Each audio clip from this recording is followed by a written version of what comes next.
no sé si están todos ya. Aún no, doctora, falta un poquito más de la mitad. Ya, ok. Bueno, les quería dar las gracias por haber hecho el cambio. La verdad es que ya estaba con un problema personal que ya se solucionó, así que gracias por la disposición. Perdón, doctora, se me había olvidado. Somos solo Santiago hoy, ¿cierto?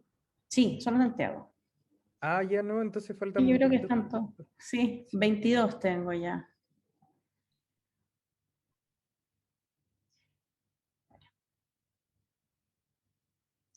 Ya, lo que vamos a hacer hoy día, en la clase pasada vimos cetoacidosis y vimos hipoglicemia, ¿ya? Así que vamos a ver dos casos asociados a eso y les voy a hacer como una síntesis de lo que es el coma hiperosmolar y vamos a ver un caso la próxima semana.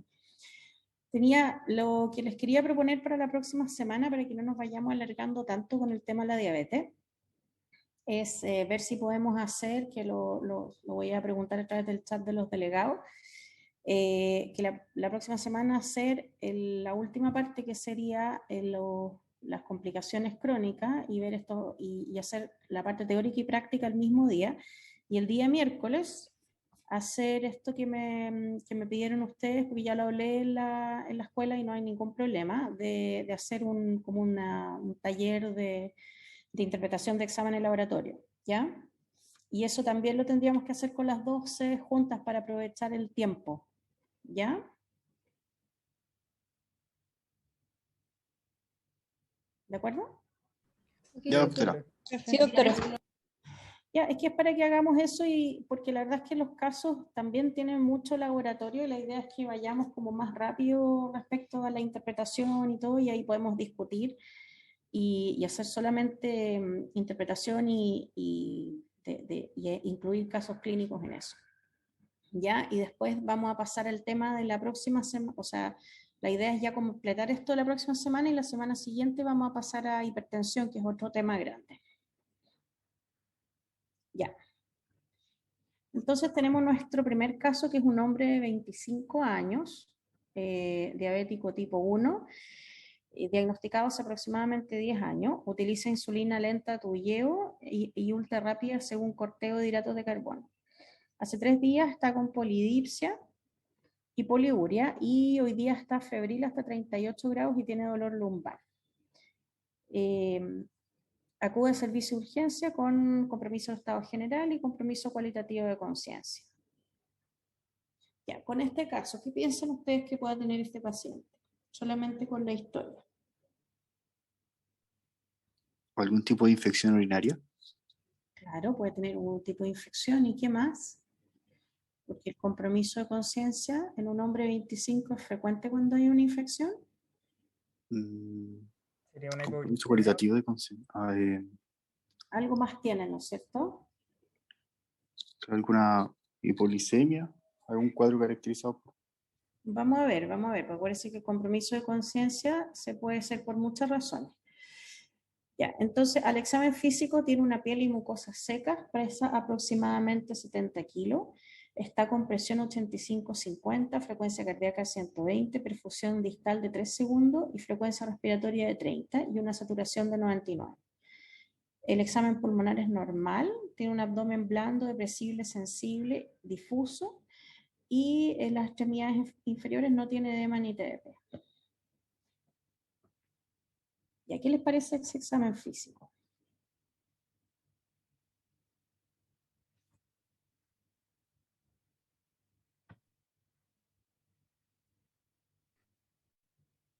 La presión está baja, frecuencia cardíaca elevada.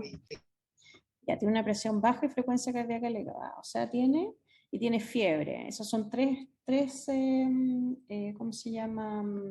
Criterios diagnósticos para una síndrome de respuesta inflamatoria sistémica, ¿ya? ¿Quién más les llama la atención del examen físico? La perfusión de 3 segundos. Está enlentecida la perfusión distal, muy bien, es mayor a 2 segundos. ¿Y qué Tiene más? mucosas secas. La frecuencia respiratoria también está. Mucosas secas, muy bien. Una frecuencia respiratoria de 30, ¿ya? Pero satura 79. ¿Tendrá una neumonía este paciente o una neumonía por COVID? Está saturando 99. 99 satura. Ya, sí, llama la atención. ¿Y por qué podría estar tan polipneico si tiene buen intercambio? ¿Qué otras cosas producen taquipnea aparte de la insuficiencia respiratoria? La acidosis. La acidosis, súper bien, porque acuérdense que el paciente tiene que compensar, Está tratando de tiene compensar lo que que, está. el paciente con acidosis metabólica tiene que tratar de hacer una compensación respiratoria. Entonces, una forma de compensar es disminuir la presión de CO2, ¿ya? Entonces, para poder disminuir la presión de CO2, tiene que hiperventilar, ¿ya? Súper bien.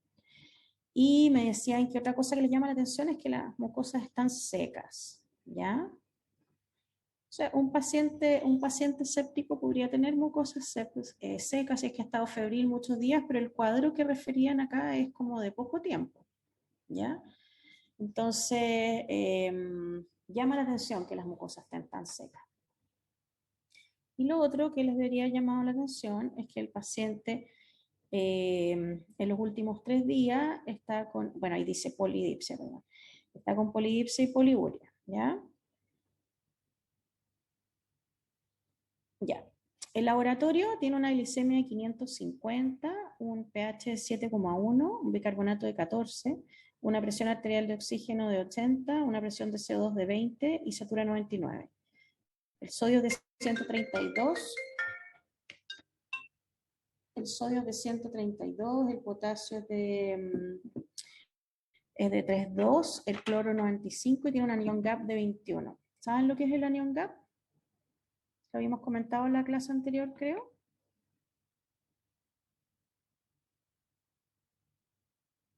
¿Se acuerdan o no?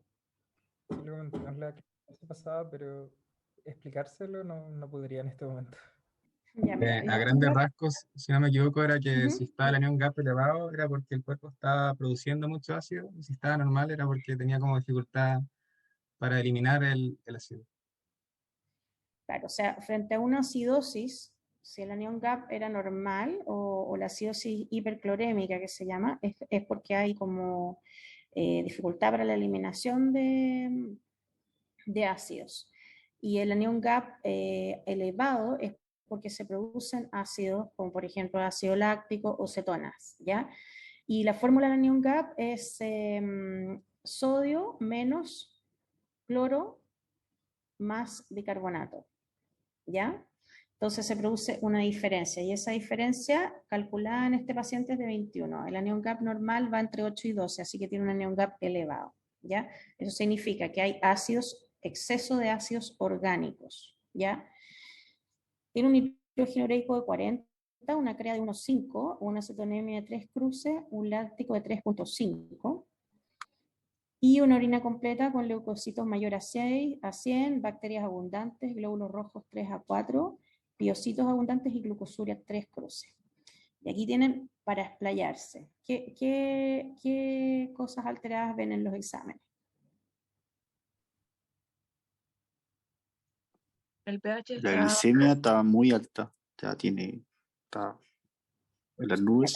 La glicemia está muy alta, no en las nubes, porque hay veces que están más altas todavía, pero está muy alta ya, eso le llama la atención. Me dijeron, ¿quién dijo que el pH estaba bajo? yo. Ya. Zaida, el pH bajo. ¿Qué más te llama la atención de los gases aparte del pH bajo? El bicarbonato también está bajo, El bicarbonato está bajo, ¿ya? ¿Y te pero llama algo la atención? ¿cómo? Dime nomás lo que está alterado. Y ahí vamos viendo la interpretación. ¿Qué más está De los alterado? electrolitos también el sodio En está los bajo. gases. En los Ah, gases. de los gases. Ujú. El otro, la presión de CO2 está bajo también. Está baja, ya. Ya. ¿Quién se atreve a interpretar estos gases? ¿Qué nos están diciendo estos gases?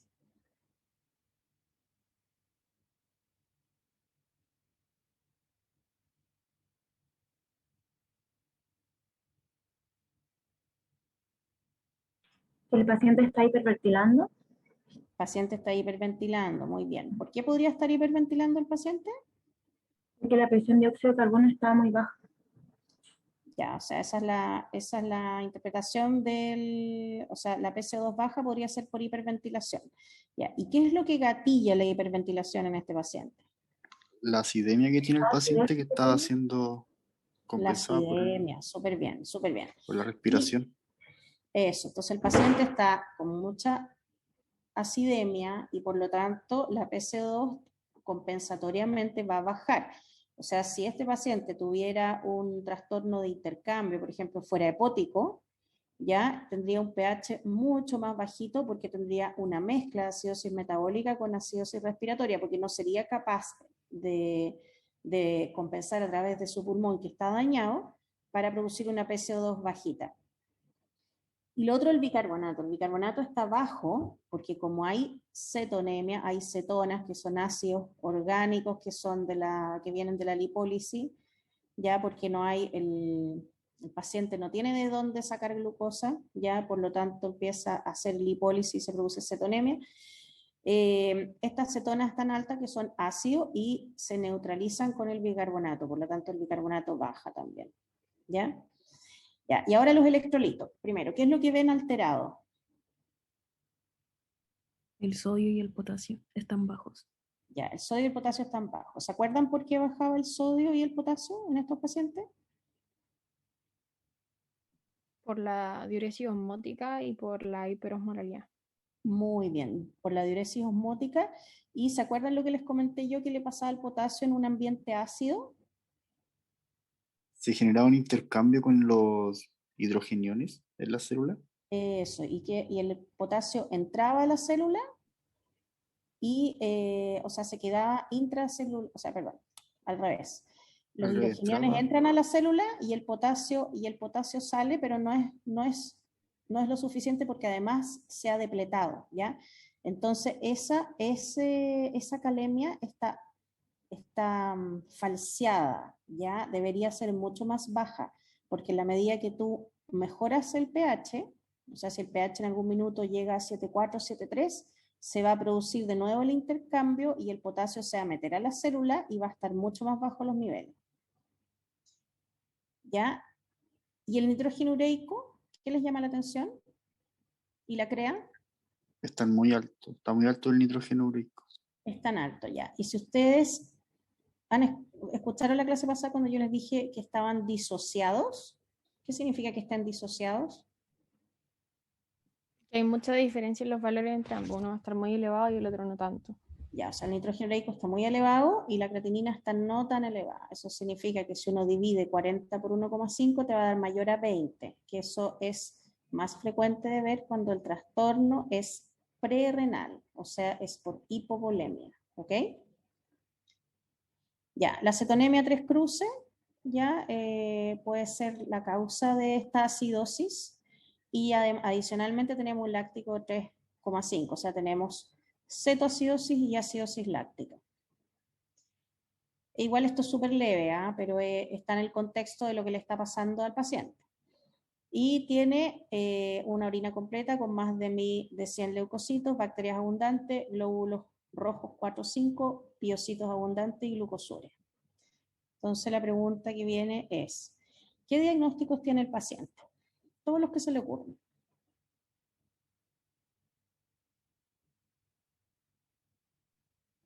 Puede ser una infección urinaria que generó una descompensación diabética. Ya, pero ¿cómo se dice eso? ¿Cómo lo escribiría en la ficha?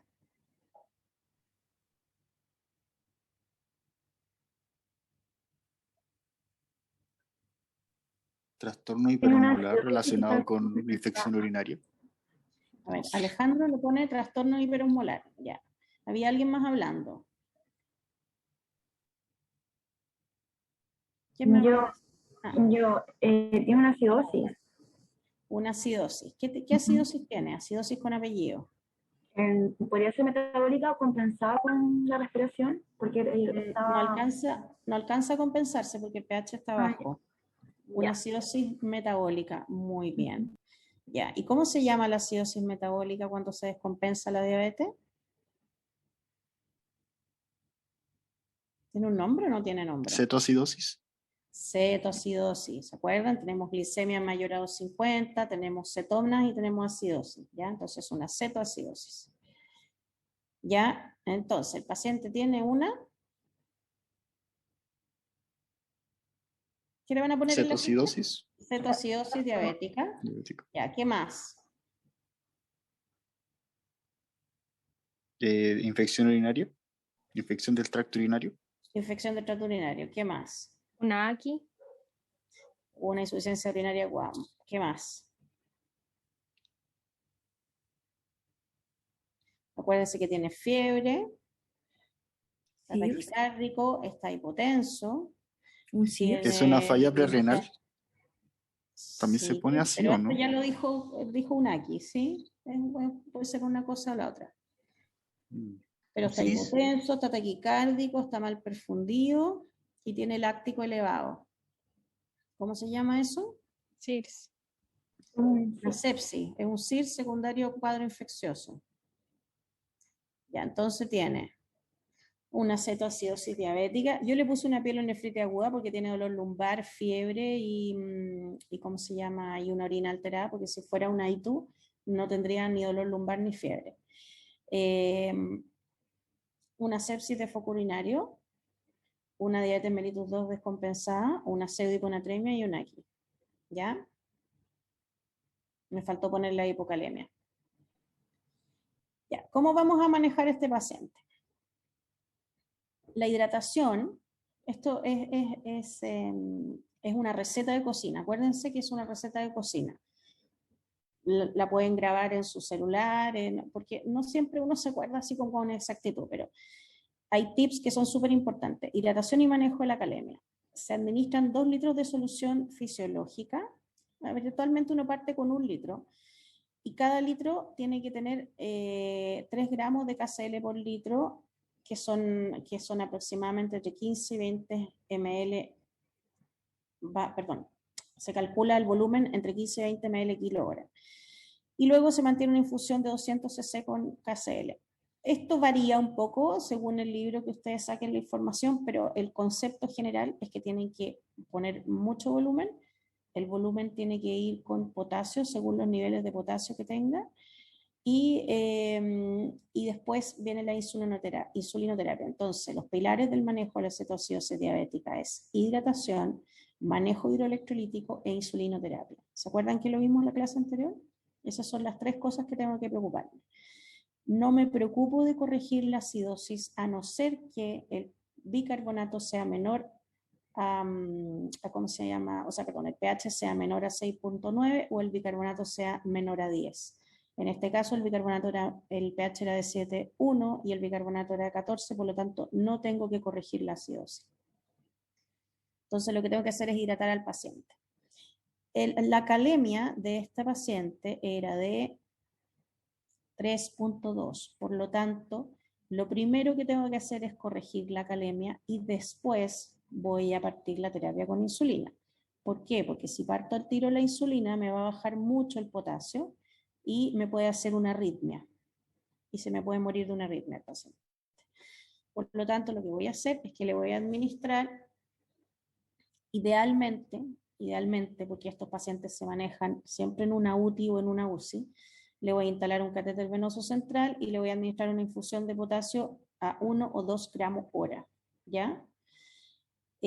¿Por qué un catéter venoso central? Porque habitualmente el potasio es muy flevítico, por lo tanto, si yo lo administro por vía periférica, a la velocidad que necesito corregir, me va a producir una flebitis o el paciente va a tener dolor.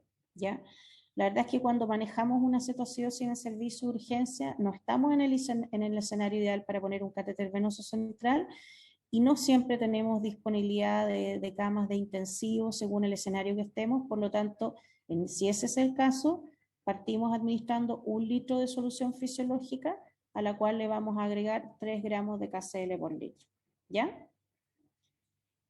Respecto a la insulinoterapia, una vez que la calemia sea mayor a 3.3 o 3.5, vamos a administrar insulina endovenosa. Muchas veces le ponemos 10 unidades de una al paciente, pero lo correcto es calcular 0,1 unidad por kilo en bolo endovenoso. Se controla con hemoglucotest a la hora, que en este caso el paciente le bajó de 550 a 450, por lo tanto le administramos un segundo bolo de insulina cristalina de 10 unidades o 0,1 unidad kilo hora, que en el caso de este paciente pesa 70 kilos, así que son 7 unidades. Control de hemoglucotest a la hora ya era de 300. En ese momento, como sigue alta la glicemia, le inicio una VIC de insulina a 0,1 unidad kilo hora, tomándole hemoglucotest horario. Y según el hemoglucotest, voy a ir regulando la infusión. Cuando el hemoglucotest esté entre 250 y 200, yo a esto le agrego una solución glucosada, ¿ya?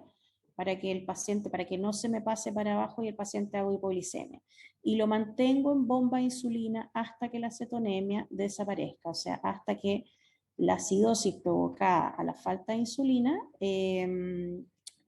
desaparezca, ¿ok? O sea, el paciente puede tener hemoglucotest normales, menores a 200, pero voy a mantener mi bomba hasta que ya no tenga cetonemia, ¿ok? Profesora, ¿Sí? habíamos quedado la clase pasada en la duda si la insulina se administraba por peso ideal o peso real. Sí, por peso ideal. ¿Ya? O sea, los pacientes que tienen IMC entre 21 a 30 se calcula por peso, y en aquellos que tienen IMC mayor a 30 es por peso ideal.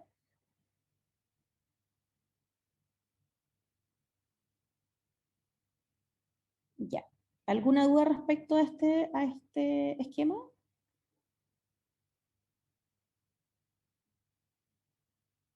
Disculpe, doctora, la insulina, ¿cuál era encanta, dígame. la de unidades?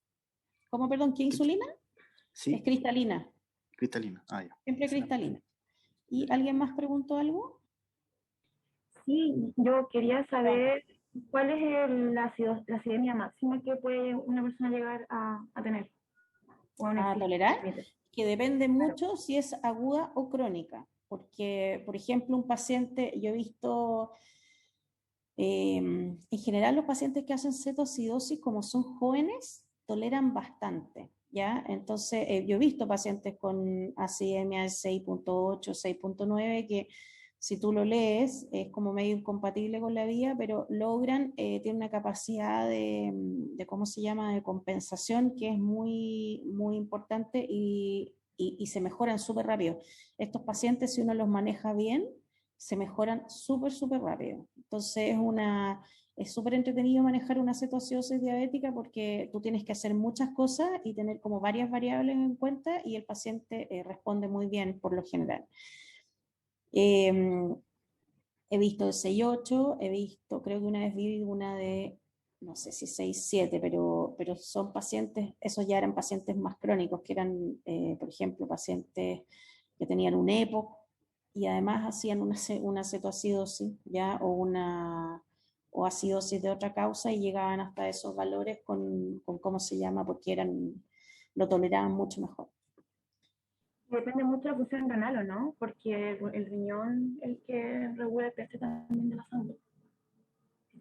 Claro, o sea, yo estoy hablando, una cetoacidosis diabética ocurre habitualmente, o sea, en el escenario que más ocurre es en un debut de una diabetes mellitus tipo 1, o un diabético tipo 1 que abandonó tratamiento porque, como te decía, a veces se cansan de estarse pinchando con la insulina, o que tiene una infección grave. Entonces, son pacientes jóvenes que habitualmente tienen poco tiempo de evolución de diabetes y todavía no tienen daño renal. Y lo que hablas tú probablemente es, que lo vamos a hablar hoy día, es la diferencia entre una cetoacidosis y un coma hiperosmolar. En la cetoacidosis habitualmente hay mucha acidosis con valores de que ustedes vieron, 500, 400. En cambio, en el hiperosmolar hay glicemias de 800, 900, 1000, ¿ya? Y eso es porque esa capacidad de adaptación y de eliminación de azúcar a través de la orina está mucho más disminuida en los pacientes con copa hiperosmolar, que habitualmente son pacientes añosos, ¿ya? Entonces no tienen la misma velocidad de filtración glomerular que tiene un paciente joven, ¿ya? Entonces, por eso en el coma hiperosmolar son más de pacientes añosos y de pacientes que ¿cómo se llama?, que tienen una tolerancia, o sea, le sube, y no hacen acidosis porque tienen cierta remanente de insulina circulando que logra evitar la lipólisis, donde se produce la acetona, pero no logra evitar la hiperglicemia. ¿Se entiende o no? Sí, gracias. ¿Sí? Ya. ¿Alguien más quiere preguntar respecto a este Sí. manejo? Doctora, ¿qué tan característica es la respiración de Kussmaul en estos cuadros de acidosis? ¿Se observa o es algo de Sí. libro? Sí, se ve, se ve. O sea, una de las cosas que llama la atención, porque cuando estos pacientes llegan al servicio de urgencia y a veces llegan comprometidos con conciencia, tú no sabes que es una cetoacidosis, hasta que no tienes el resultado de los exámenes. Y muchas veces ocurre que de repente uno no le pide gases de entrada, ¿ya? Entonces, uno ve, le llama la atención que son pacientes que están súper polipneicos, pero no tienen un cuadro respiratorio agudo. ¿Ya? Entonces, acuérdense de eso, un paciente polipneico, o sea que está respirando profundo y frecuente, que no tiene un cuadro respiratorio agudo, o sea que no tiene una historia ni de tos, ni de dificultad respiratoria, ni de ninguna cosa, pero está ventilando rápido, está taquipneico, polipneico, ¿ok? Y se ve cuando está en la respiración de Kussmaul. Gracias. ¿Ya? Doctora, ¿Sí? ese litro o 2 litros de suero fisiológico con los 3 gramos de KCl, ¿aguantan por vía periférica? ¿O tiene que Sí, ser...? cuando está bien diluido, sí. Sí, y lo que sí, ojo, que como estos son pacientes jóvenes, por eso uno pone tanto volumen al principio, pero si es un paciente que tiene cierto grado de insuficiencia cardíaca, que les puede tocar un paciente de 40, 45 años que hizo un infarto grande, que tiene cierto grado de insuficiencia cardíaca y además diabético tipo 1, cetoacidosis, ojo con la infusión de volumen, porque ponerle mucho volumen a un paciente que tiene una mala función ventricular puede terminar en un edema pulmonar agudo, ¿ya? Si es un paciente que ustedes no conocen, es difícil, o sea, por eso ahí la anamnesis es muy, muy importante. Doctora, ¿Sí? que me quedó la duda con respecto a la instalación del catéter venoso central. Si yo no lo instalo, repito la administración del suero con KCl. Claro, es que lo que pasa es que siempre se recomienda, se supone que estos pacientes tú los vas a manejar en una unidad de cuidado intensivo, porque un paciente que está con un pH muy bajito, confuso, comprometido con conciencia y con un trastorno hidroelectrolítico de esa magnitud y que vas además a usar una bomba de insulina, en estricto rigor tú deberías manejarlo en una unidad de cuidado intensivo intermedio, o sea, UTI o UCI, ¿ya? Pero lamentablemente en Chile y sobre todo en esta época, ese es como el ideal y no se puede hacer siempre. Entonces, por mientras, ustedes lo que pueden hacer es administrarle volumen con potasio bien diluido, 3 gramos por cada litro, y eso es una forma de manejarlo mientras llega el momento en que tú puedas tenerlo en la unidad que corresponde e instalarle un central. Es muy peligroso en un paciente en este escenario que tú le partas la bomba de insulina o le partas los bolos de insulina sin corregir el potasio primero. ¿Ya? Porque igual al ponerle volumen va a bajar un poquito la glicemia, ¿ya? Pero habitualmente con estos pacientes uno los ve y lo que tiende a hacer todo el mundo es ponerle el bolo de 10 unidades de insulina sin ni siquiera chequear los electrolitos y hace unas tremendas hipocalemias que no siempre las toleran bien y terminan en una arritmia o una actividad eléctrica sin pulso, paro, ¿ya? Entonces hay que tener mucho cuidado con ese manejo. Gracias, doctora. De nada. Ya. Entonces, sigamos. Ya. ¿Qué pasó con el control a las 3 horas después de que ustedes iniciaron su terapia? Tiene unos gases con una PaO2 de 90, una PC2 de 35, pH 7,3, sigue saturando bien, bicarbonato de 20 y un láctico de 1,5.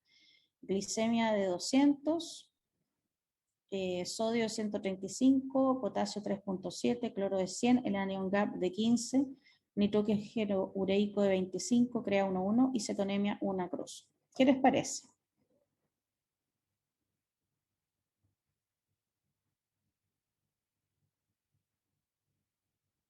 ¿Está mejor? ¿Está peor? está mejorando. Está mejorando ya. ¿Qué parámetros han ido mejorando? Los gases arteriales se están regularizando, el Ya. pH de la epidemia está aumentando un poco mejor, la glicemia y Ya. el potasio. No está tan disociado el nitrógeno ureico con la creatina. O sea, está más hidratado, sigue un poquitito disociado, pero ambos parámetros mejoraron con el aporte de volumen. Mejoró la acidosis, tanto la acidosis láctica como la acidosis, la por cetona, disminuyeron la acetona y mejoraron los electrolitos, ¿ya? Muy bien. Ya, entonces, ahora que la glicemia es menor a 200, se agrega una solución glucosada mantención más electrolito. Se mantiene la bomba de insulina en una dosis de 3 a 2 unidades hora, o sea, yo partí con 10 unidades hora o 7 unidades hora, que era 0,1 unidad por kilo hora, y ahora lo bajé a 3 a 2, que es aproximadamente 0,02 a 0,05 unidades kilo hora. Ya, ojo que la glicemia ya está bajo 200. ¿Qué otro error yo he visto que cometen bastante? Que dicen, bajó la glicemia, entonces le suspendo la bomba de insulina. Y eso es un error porque la suspensión de la bomba de insulina es cuando las cetonas disminuyen a 0, o sea, cuando cetonemia 0. Doctora, ¿Sí? disculpe, es que se me fue el internet cuando dijo un error común y ahí se me fue el internet. Ya, el error común es que vean que la glicemia baja y le suspenden la bomba de insulina. Entonces, ese es un error porque hay que suspenderla cuando las cetonas son 0. ¿Ya? El otro error que he visto en las unidades críticas es que en la noche, porque este paciente tú lo tienes cuando ya está con glicemia de 200, uno le puede incluso reiniciar régimen y todo, pero en la noche los pacientes hacen un ayuno prolongado, porque, no sé, porque tú comieron a las 10 de la noche, están con su BIC de insulina y después se quedan toda la noche hasta las 7 de la mañana sin comer nada. Entonces, cuando va a ocurrir eso, tengo que bajar al 50% mi infusión de insulina. O sea, si le estoy administrando 3 a 2 unidades hora, la bajo a 1,5 a 1 unidad hora como una mantención durante la noche y así evito las hipoglicemias. ¿Ya? Y lo otro que le hicimos a este paciente, que le partimos tratamiento con ceftriaxona 2 gramos de B en espera del resultado de los cultivos. Ya, entonces le tomamos hemocultivo y uro y como tenía una bacteremia por un E. coli multisensible y un urocultivo positivo para el mismo coli. Se mantuvo la ceftriaxona por 5 días y luego al alta completa terapia oral con ciprofloxacino por 14 días porque era una sepsis de foco urinario, pueden ser 10 a 14 días. Al alta se refuerza la importancia de controles y no suspender la insulina. Esa parte se me olvidó ponerla, pero este paciente se había aburrido y había suspendido su insulina. Por riesgo de hospitalización. Lo cita a control ambulatorio para evaluar los exámenes generales, hemoglobina glicosilada y chequeo de daño órgano blanco porque el paciente tenía falla renal, que vamos a ver si fue solamente en relación al cuadro agudo o que viene ya con un daño crónico. ¿Ya? ¿Algo que quieran comentar respecto al manejo?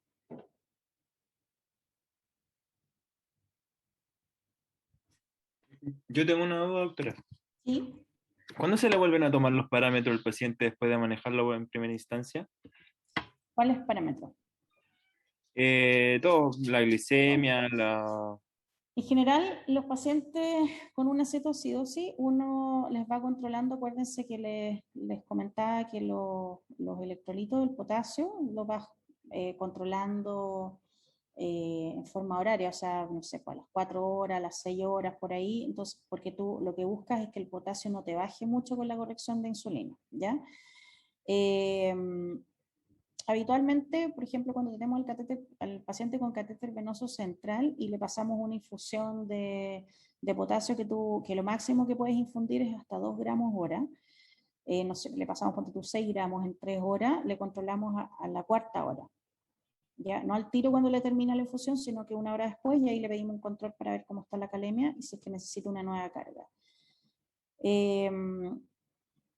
Y después, si es que el paciente está séptico y le empezamos a infundir volumen, el control del láctico lo hacemos también a las 2 horas, a las 4 horas, ¿ya? En general, en las unidades de intensivo, uno siempre los controles los hace más o menos seguidos. Y porque tú en estos casos tienes que ir evaluando respuesta, entonces la evaluación es clínica y de laboratorio. Y los exámenes que no se modifican muy rápido son la PCR, o sea, no necesitas estar tomándole PCR a cada rato, sino que la PCR se la vas tomando cada 2 días o cada 72 horas. Lo mismo con los parámetros inflamatorios en general, los leucocitos, la procalcitonina. Lo otro que yo controlo el nivel de hidratación de los pacientes con nitrógeno ureico, no tanto con creatinina, porque la creatinina también se demora un poquito más en cambiar. En cambio, la disociación o el nitrógeno ureico cambia más rápido. Y la glicemia, la verdad es que no necesito estársela controlando porque les voy a estar haciendo hemoglucotest. Y ahí la variabilidad entre un hemoglucotest y una glicemia es aproximadamente 20 miligramos por decilitro. Ya, doctora, gracias. De nada. Ya. Vamos a ver nuestro segundo caso. Es una mujer diabética tipo 2, diagnosticada hace 20 años. Inicia su tratamiento con metformina, al que luego se le agrega glibenclamida hace aproximadamente 10 años. Además es hipertensa y tiene catarata. Sus familiares la llevan a servicio de urgencia por compromiso de conciencia. Al examen físico tiene compromiso de conciencia, solo responde a dolor profundo, movilizando el lado derecho. Su presión es de 180 con 100, su frecuencia cardíaca de 120, regular, la frecuencia respiratoria de 15 y satura 95. La piel y mucosa están hidratadas pero sudorosa. El examen pulmonar es normal, el examen cardíaco es normal pero se percibe hiperdinamico. El examen abdominal es normal y las extremidades inferiores no tiene edema, no tiene signos de TB. ¿Qué acciones tomaría en forma inmediata en este momento? Lo primero sería como medir glucosa por un hemoglucotest, porque sospecho Vamos a de medir la hipoglicemia. glucosa. Hay dos cosas que vamos a hacer casi en forma simultánea. Acuérdense que esta es una paciente que está con compromiso de conciencia y solo responde a dolor profundo, ¿ya? Así que puede que haya compromiso de vía aérea, ¿ya?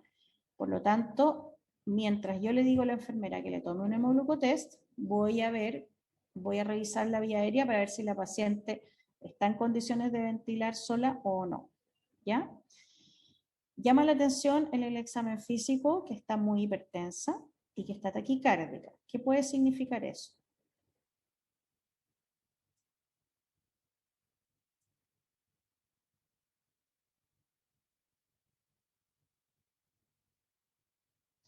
¿Se acuerdan cuáles eran los signos clínicos de la hipoglicemia?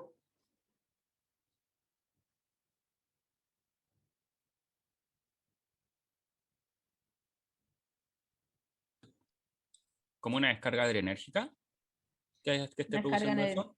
Eso, sí. Es como una descarga adrenérgica. Los pacientes están taquicardia, sudoración, dolor abdominal, compromiso de conciencia, convulsiones. Todos esos son síntomas de hipoglicemia, ¿ya? Por lo tanto, hay una descarga adrenérgica. Pero además a esta paciente le está pasando otra cosa.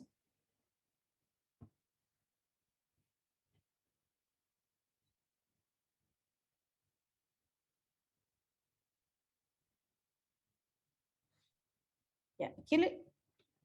¿Una hipoglicemia te puede dar focalidad al examen neurológico? Sí. Sí, ¿no es cierto? Ya. ¿Y qué pasa si yo al mejorar la hipoglicemia la paciente no mejora su focalidad?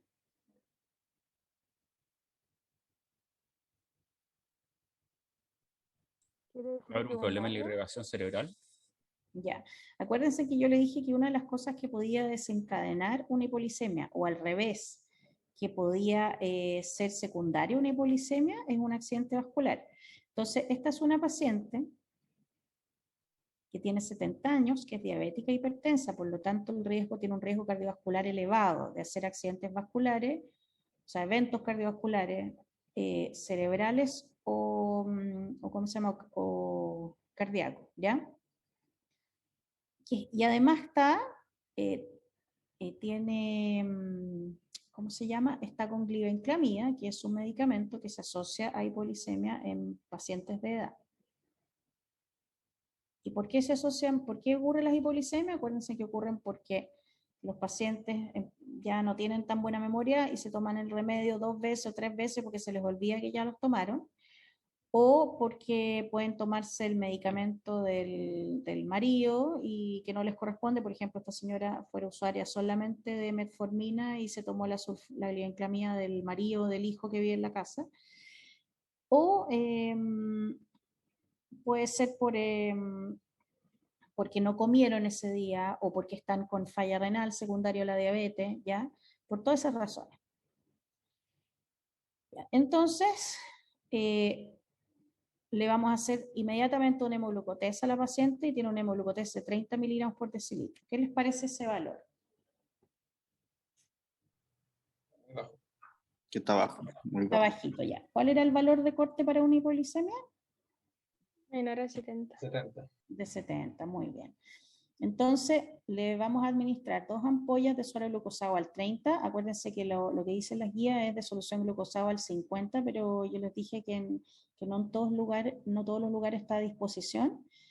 Así que le vamos a pasar 2 de 30 y le vamos a controlar el hemoglucotés la verdad es que son en poquitos minutos, tiene que ser como en 5 minutos, ¿ya?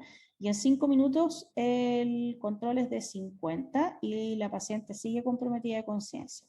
Así que en forma simultánea haciendo esto, usted le va a evaluar la vía aérea, le va a volver a administrar 2 ampollas de glucosa y en ese momento la paciente abre los ojos, responde a estímulos verbales, pero con lenguaje ininteligible y obedece órdenes, pero se observa que mantiene el déficit motor al lado derecho. O sea, le da un Glasgow 12.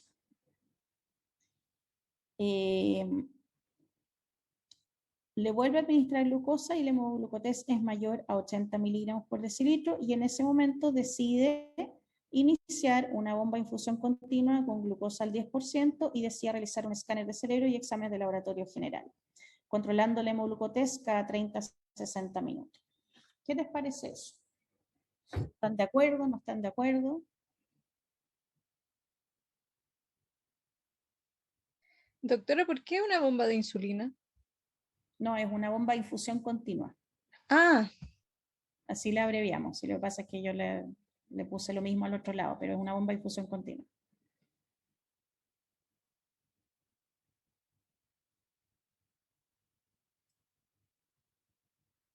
¿Están de acuerdo con el manejo o no? Sí. sí. ¿O hay algo que les sobre o que les falte?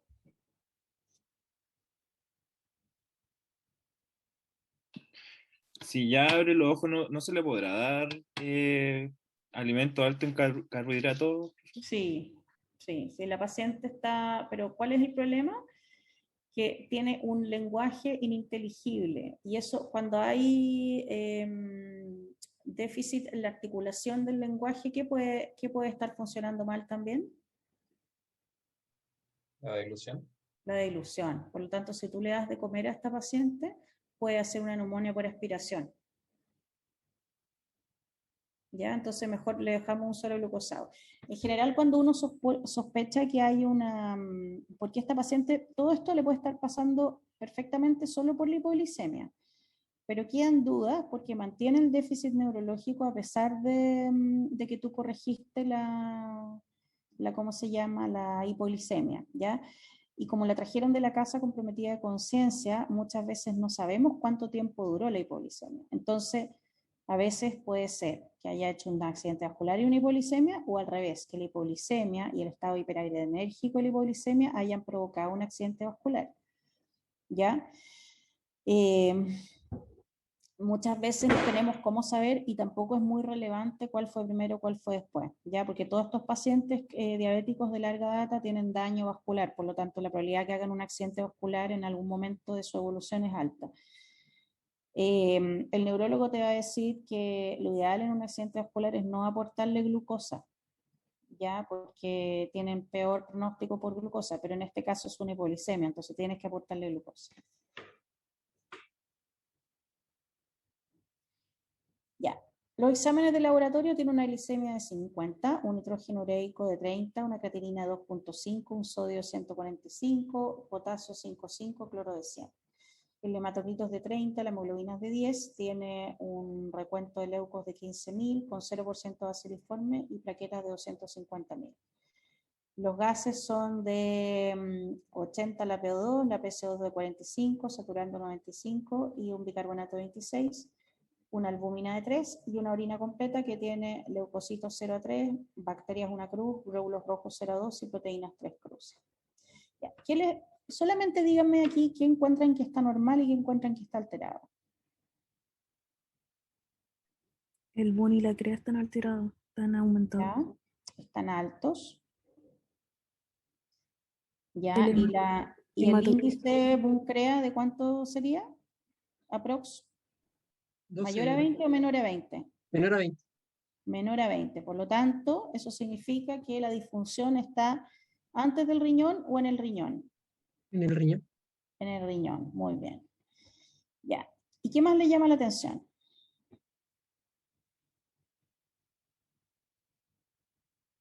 La albúmina está un poco baja y el examen de orina está alterado, tiene proteínas.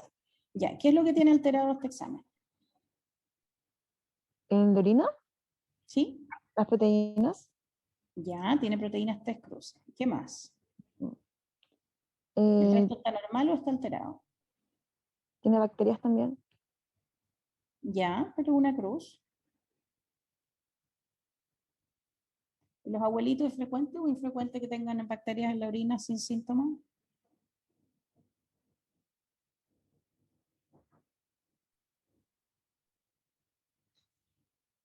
No es tan infrecuente, o sea, puede una orina completa en un paciente añoso tener bacterias, sobre todo si alguna vez ha estado hospitalizado o han tenido que cateterizar la orina, la vejiga, perdón, pero el recuento leuco es normal, el glóbulo es normal y la paciente no tiene, no te han dicho por lo menos que tengan síntomas urinarios, pero sí llama la atención que tiene proteínas 3 cruces, o sea, hay un aumento cualitativo de las proteínas en orina. Cuantitativo no sabemos todavía porque no lo hemos medido. Tiene una albúmina baja, ya, tiene un nitrógeno ureico elevado con una CREA que está bien elevada, un sodio discretamente elevado y un potasio elevado también. ¿Tiene o no tiene una anemia?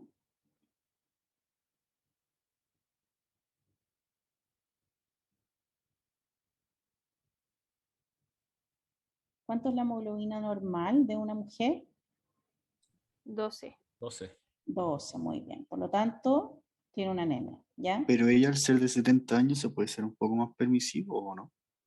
No, la anemia es anemia siempre. Lo que pasa es que Ya. en los pacientes añosos, las causas de la anemia muchas veces son multifactoriales. Si son pacientes que son enfermos crónicos, como en el caso de esta paciente, tú lo puedes explicar por varias razones. Pero muchas veces también es por temas nutricionales. Lo Ya. importante, o por pérdida, por neoplasias digestivas, cosas así. Lo importante es que tú lo pesquises y a través de la anamnesis, más o menos te orientes a qué tipo de anemia es. Las anemias son súper anamnésticas, ¿ya? O sea, tú puedes recopilar muchos datos y orientarte en cuanto a la causa de la anemia a través de la anamnesis y además el estudio laboratorio.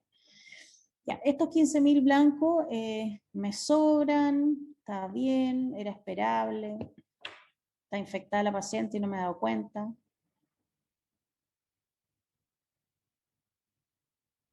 Eran hasta 12.000 o no. Sí, Entonces tan elevado, pero tiene baciliforme cero, entonces, o sea, tiene leucocitosis sin desviación izquierda, ¿ya? claro. Ya. Y la pregunta es, ¿un accidente vascular te puede dar leucocitosis?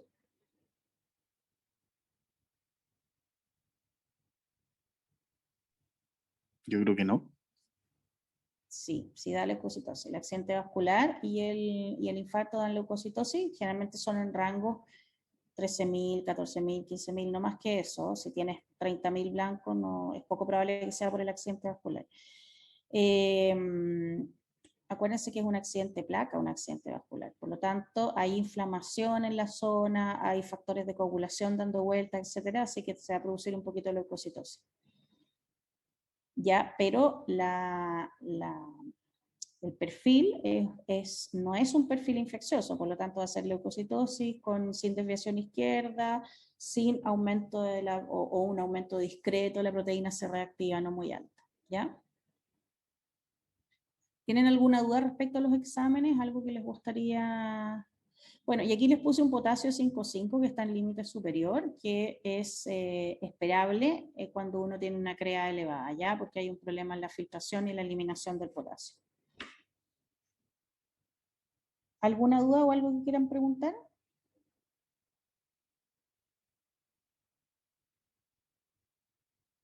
No, doctora. ¿Estamos ok? Ya. Ya. Entonces, ustedes le hicieron un escáner a la paciente y encontraron esto. Bueno, dice el signo de la flecha que es un trombo ahí. Pero encontraron esto que es, así se ve un accidente vascular. Este es un tremendo accidente vascular porque muchas veces son más chiquititos, ¿ya? Y la lesión está al lado izquierdo y la señora tenía un déficit derecho, o sea, habitualmente la lesión es contralateral al déficit motor de la paciente. Ya no sabemos si el accidente vascular fue antes o después de la hipoglicemia, pero de que lo tiene, lo tiene. Ya, entonces, ¿qué diagnósticos tiene la paciente?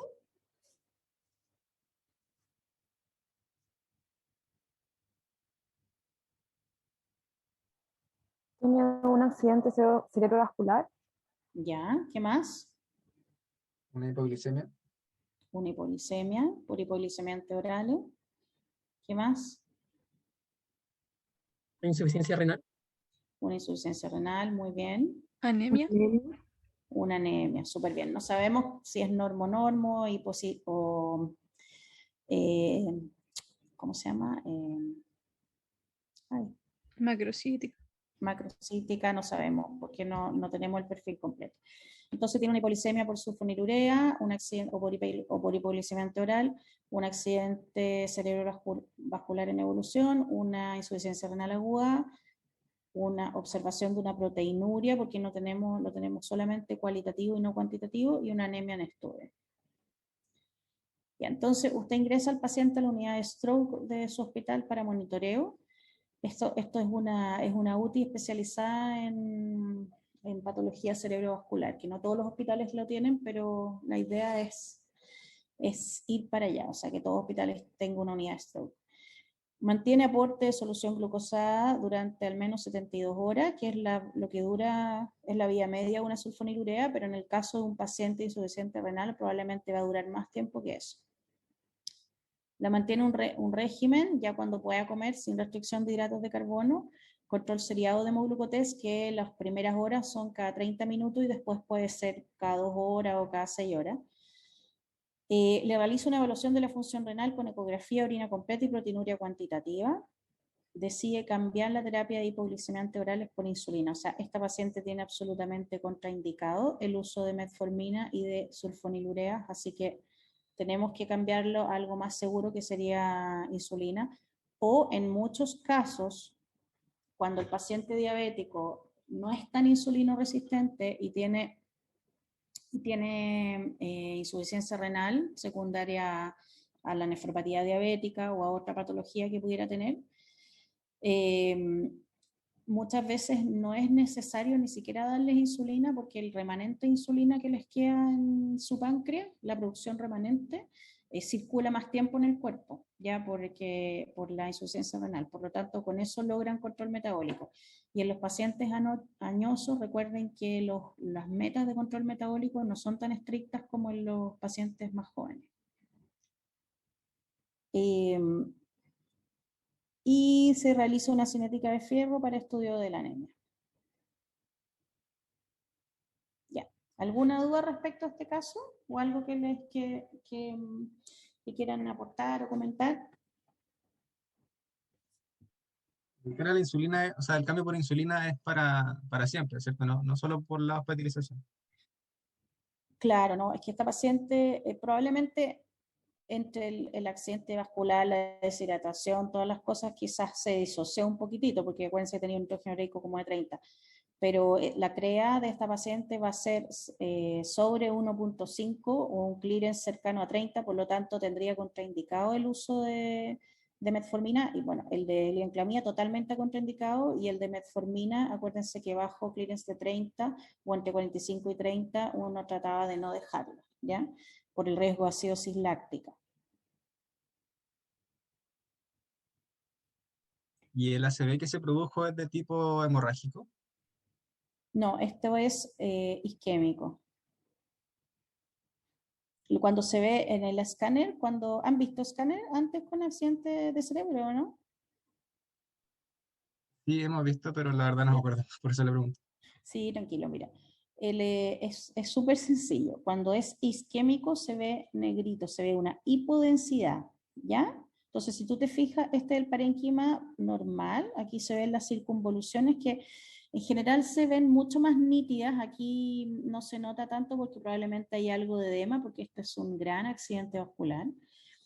Y aquí le hicieron una angiografía donde se ve que hay un trombo acá. Ya se ve un pedazo de vaso aquí, un pedazo de vaso acá, y acá al centro un trombo. Y que es justo la zona donde está el accidente vascular, que es extenso, que es todo esto que le estoy mostrando con la flechita, ¿ya? Y cuando es hemorrágico, se ve blanco, así como esto, como este vasito, ¿ya? Se ve bien blanquito. Doctora, y Sí. aparte de estudiar, o sea, de hacer todo ese manejo, uno también puede estudiar el corazón, porque Claro. o un electrocardiograma para ver si tuvo alguna arritmia o algo, para ver el origen de ese trombo. Sí, claro, o sea, acuérdense que esta paciente tiene examen físico, yo les había puesto que estaba con ritmo regular, pero cuando ustedes ven esta imagen, inmediatamente cuando hay un accidente vascular isquémico, uno tiene que hacer el estudio de fuente embólica, que es hacer un electrocardiograma, un holter de arritmia y buscarle las carótidas que no haya embolizado una placa de ateroma en la carótida. Ah, ya.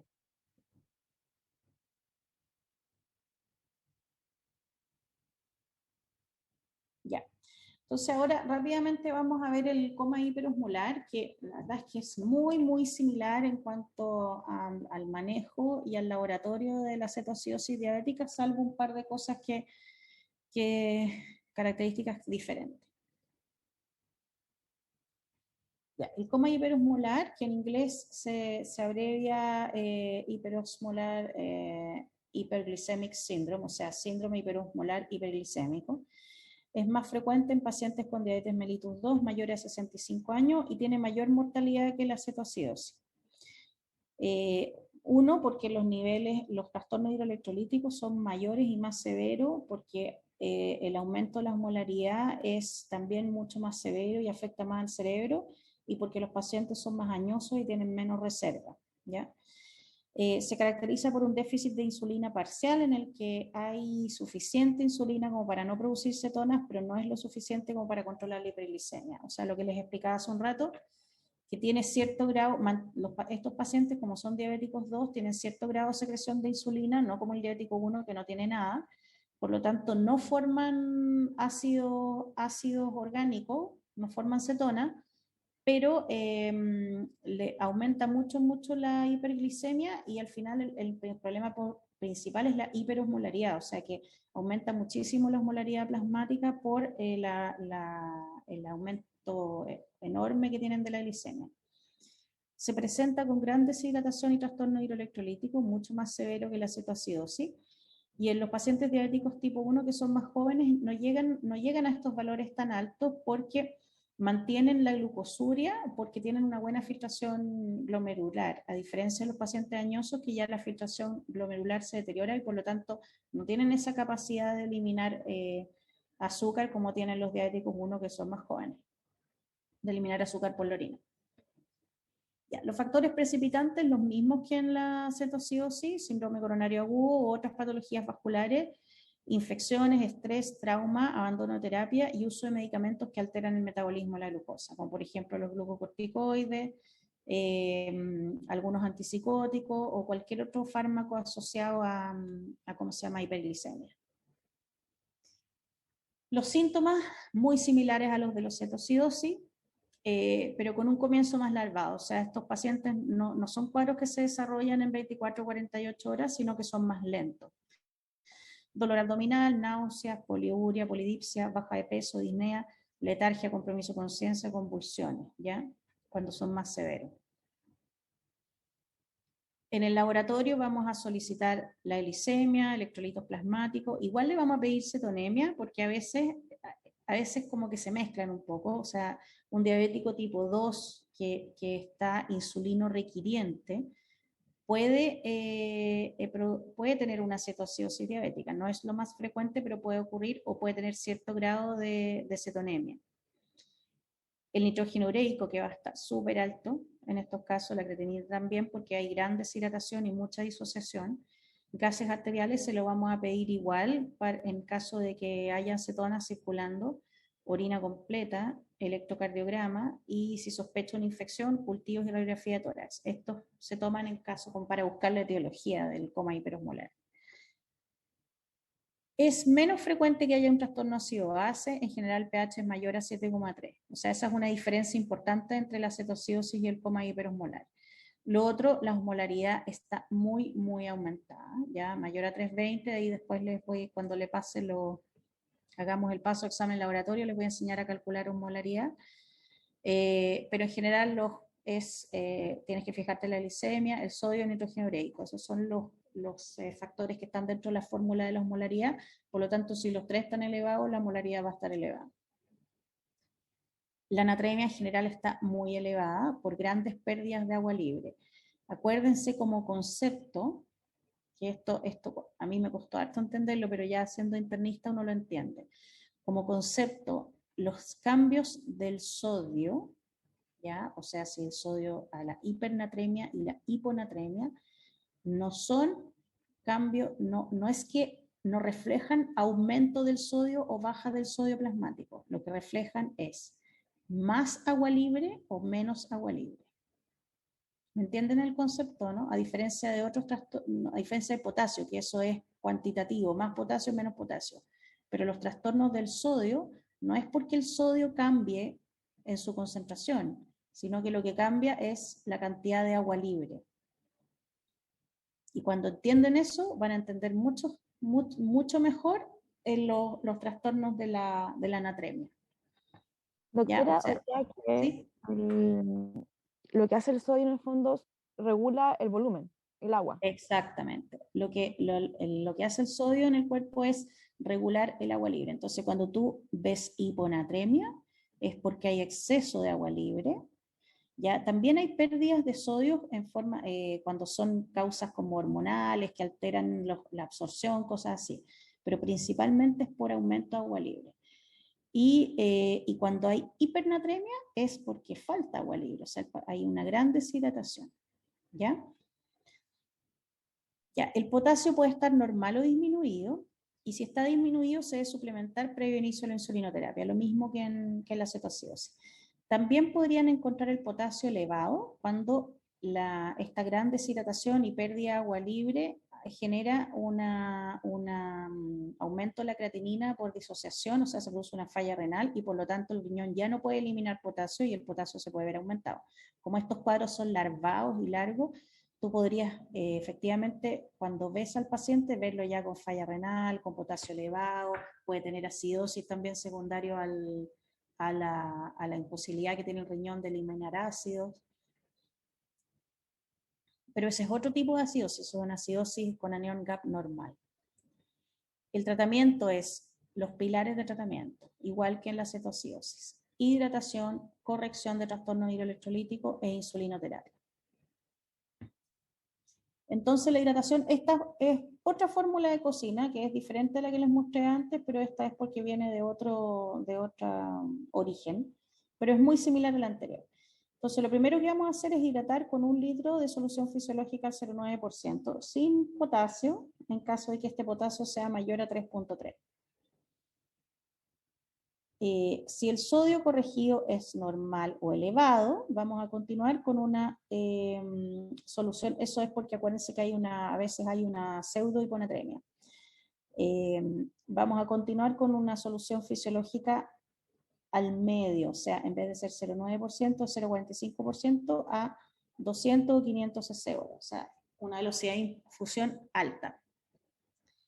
Cuando la hemoglucotés es menor a 300 en el hiperosmolar y en la cetoacidosis menor a 200, iniciar una solución glucosalina.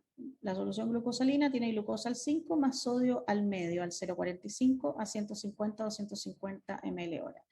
¿Y eso por qué? Porque necesitamos aportar más agua libre que sodio. Por eso optamos por una solución hipotónica. ¿Me siguen?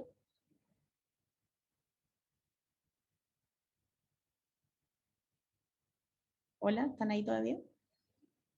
Sí, doctora. ¿Sí? Ya. ¿Está muy Sí, doctora. complicado o están muy cansados? O sea, yo creo que igual es que estudiarlo, no creo que podría darle una clase de esto, pero yo creo que lo voy Sí, procesando. esto es algo que hay que estarlo repasando siempre porque, porque uno se olvida. ¿Ya? No, si no lo estás haciendo todos los días, se te va olvidando. ¿Ya? Incluso yo cada cierto tiempo tengo que volver a leerlo, porque no es que uno llegue así ya, tanto pila equivalente, potasio, no. Pero los conceptos son súper importantes. Los conceptos son estos: hidratación, corrección de trastorno hidroelectrolítico, insulinoterapia. ¿Ya? El resto es una receta de cocina. Ya, iniciar la insulina en bolo, esto es lo mismo que el anterior. Iniciar un bolo 0,1 unidades kilos. Si el paciente pesa 60 kilos, vamos a darle un bolo de 6 unidades de insulina endovenosa. ¿Ya? También existe una forma de corregir que es subcutánea, pero yo la encuentro que los diabetólogos, la ocupan porque es más fácil. Si es que el paciente no tiene vía venosa, no tiene un acceso venoso así inmediato, yo lo encuentro engorrosa porque la insulina cristalina administrada vía subcutánea tiene una vía media de 6 horas, entonces como que al final se te van mezclando y se te van cruzando los efectos. Pero bueno, sí, idealmente hacerlo endovenosa, porque ahí la vía media es de 1 hora y tú controlas a la hora y más o menos lo tienes, es bastante fácil, hay que acostumbrarse a hacerlo si se hace en forma endovenosa. Y le pasas el primer bolo y después le partes la bomba de infusión continua de insulina a 0,1 unidad de kilo hora. Si la glicemia no disminuye, al menos en un 10%, o sea, si tiene un hemoglucotés de 800 y el control a la hora es de 790, entonces tienes que aumentar tu infusión a 0,14 unidades kilo hora, ¿ya? Cuando la glicemia llegue a 300 miligramos por decilitro, disminuir la infusión a 0,02 a 0,5 unidades kilo hora, o sea, la vamos a bajar a la mitad aproximadamente, para mantener una glicemia de 250 a 300, y en este caso, en el caso del hiperosmolar, yo podría suspender la bomba de insulina cuando se corrija el estado hiperosmolar, o sea, el sodio, el nitrógeno ureico y la glicemia disminuyen, o el paciente recupere su nivel de conciencia a un nivel de conciencia normal. Esto es diferente que la cetoacidosis, que uno lo mantiene más tiempo, hasta que se corrija las cetonas, que se demoran un poquitito en corregirse. Esto es, se puede suspender antes, y la forma de suspender las bombas de insulina no es suspenderla al tiro, así brusca, sino que uno le calcula la dosis de NPH que le corresponde al paciente y le administra el NPH, y a las 3 horas después suspende la bomba de insulina. ¿Ya? Cosa que esperar hasta que el NPH empiece a hacer efecto. Acuérdense que el NPH tiene un pic a las 6 horas, pero empieza a hacer efecto a la hora más o menos, a las 2 horas, y a las 3 horas ya va en la mitad de la curva ascendente, y después, perdón, a las 6 horas hace el pic, ¿ya? Entonces le voy a suspender la bomba cuando el NPH va en la mitad de su curva ascendente de acción.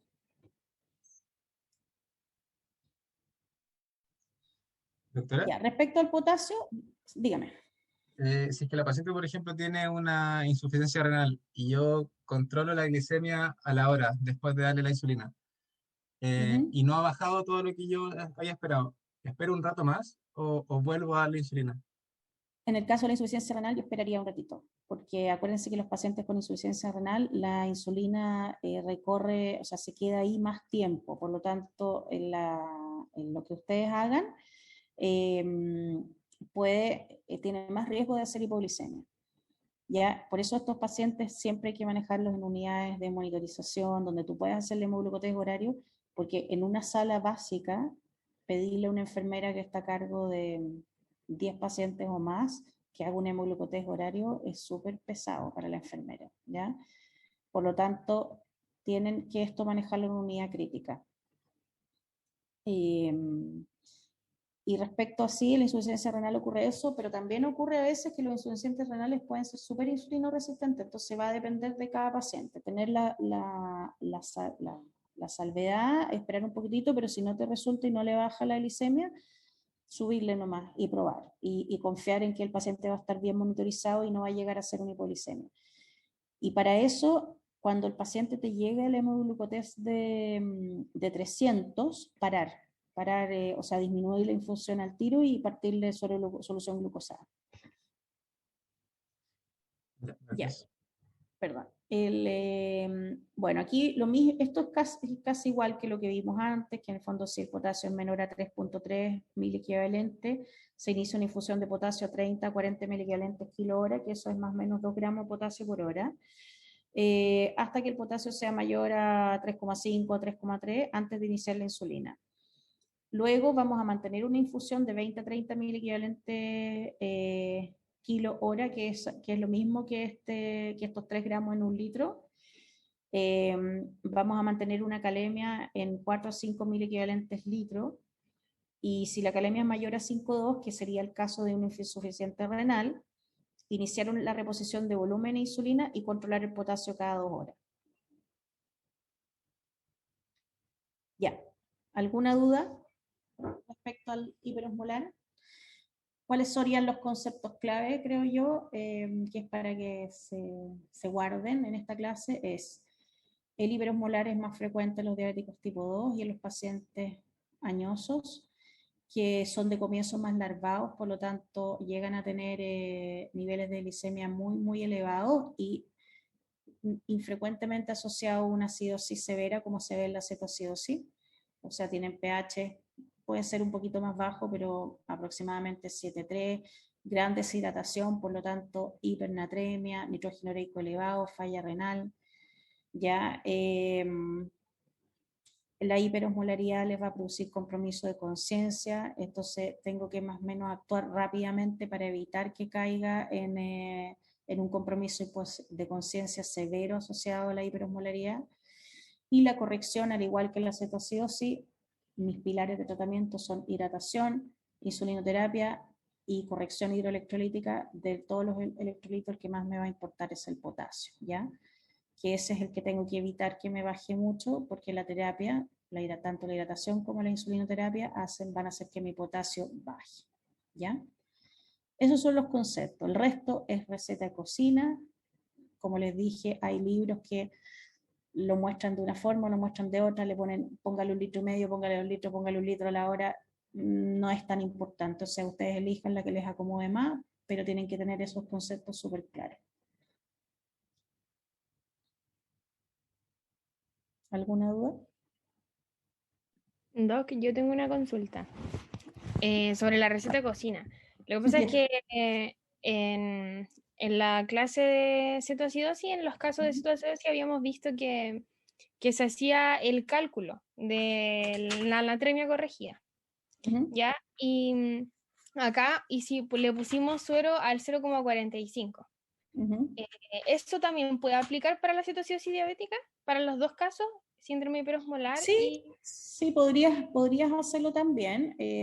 Habitualmente el hiperosmolar tenemos más cuidado con hacerlo con sodio al medio porque en el fondo la osmolaridad está muy elevada, y si tú le metes una solución fisiológica de mantención, porque siempre los primeros bolos es suero fisiológico al 0,9, si tú después de mantención le dejas una solución que no es fisiológica, porque el sodio que tiene la solución fisiológica es de 149 mil equivalentes, ¿ya? Por lo tanto es más alto que la anatremia plasmática, entonces tú le estás metiendo más miliosmoles, entonces le estás aumentando la osmolaridad en cierta forma. Entonces, en el coma hiperosmolar es muy importante que tú después continúes con una solución al medio. Ya, perfecto. En la cetoacidosis no es tan importante. ¿Cómo? Se puede hacer como no se puede hacer también. Sí, claro, pero en el osmolar es como que es como Ya. más importante que se haga, ¿ya? Sí, porque había visto que mayor a 135 o menor a 135 era el corte, como para aplicarlo o no, Sí. al 0,45. Ya. Sí, Eso, muchas gracias. de nada. ¿Alguna otra pregunta? Ya. Son temas medios tediosos, pero es importante que lo entiendan bien y lo practiquen y lo estudien. La próxima clase vamos a ver un caso en relación a esto para que se acuerden los conceptos. La verdad es que o sea, si les sirve ejercicio, después cuando hagamos tareas sobre estas cosas o pruebas sobre estos casos, más me interesa que les quede el concepto claro a que me pongan la receta de cocina. La receta de cocina ustedes se meten a Google y en 5 minutos van a tener el manejo de la cetoacidosis, un algoritmo que viene de distintas partes. Pero los conceptos son los importantes, ¿ya? Doctora, ¿Sí? ¿por qué la natremia altera el estado de conciencia? Porque en el fondo se deshidrata el cerebro. Se deshidrata o se sobrehidrata, ¿ya? Y por eso la corrección del sodio, los trastornos hidroelectrolíticos en general son bien complicados porque los cambios bruscos te van a producir problemas, en el caso del corazón, problemas de arritmia, en el caso del potasio, perdón, y el calcio. En el caso del sodio, te puede producir una mielolinolisis pontina, que es una lisis de las neuronas porque le entró o le salió sodio muy rápido, ¿ya? Y eso te produce una secuela de por vida, ¿ya? Por eso es importante que en general los cambios de los electrolitos, tú estés súper atenta, no sean tan bruscos, que el control sea seriado, etc. Nosotros a veces en jornadas de 12 horas de turno le controlamos 3, 4 veces los electrolitos a un paciente cuando estamos en una etapa de corrección. Ya, si están normales y le estás pasando suero nomás, con que le controles cada 24 horas es suficiente. Pero si estás en corrección, tienes que controlar más veces. Gracias. Ya. Bueno, la próxima clase vamos a ver complicaciones crónicas de la diabetes mellitus, retinopatía, nefropatía, neuropatía, y quiero incluir el pie diabético, así como, porque yo lo pasaba cuando hacíamos los casos de trauma, pero creo que es más adecuado verlo en este momento. Vamos a ver un poquito examen físico también del paciente diabético y cuáles son como las cosas que hay que acordarse cuando uno los controla ya en forma crónica. El día miércoles vamos a hacer clase teórica y casos clínicos juntos, ¿ya? Y el día jueves 29 vamos a hacer esta clase de interpretación de examen de laboratorio, que la verdad es que vamos a ver los exámenes más comunes, no vamos a ver todo, porque lo vamos a condensar en una clase, ¿ya? Y para la semana siguiente, del 5 de mayo, vamos a partir revisando hipertensión, que es un tema súper largo, pero pueden partir leyéndose las guías GES de hipertensión o alguna de las últimas guías de la AJA, que creo que la última es de hace 2 años atrás, sobre manejo de la hipertensión. Son todas gratis esas, así que las pueden bajar nomás.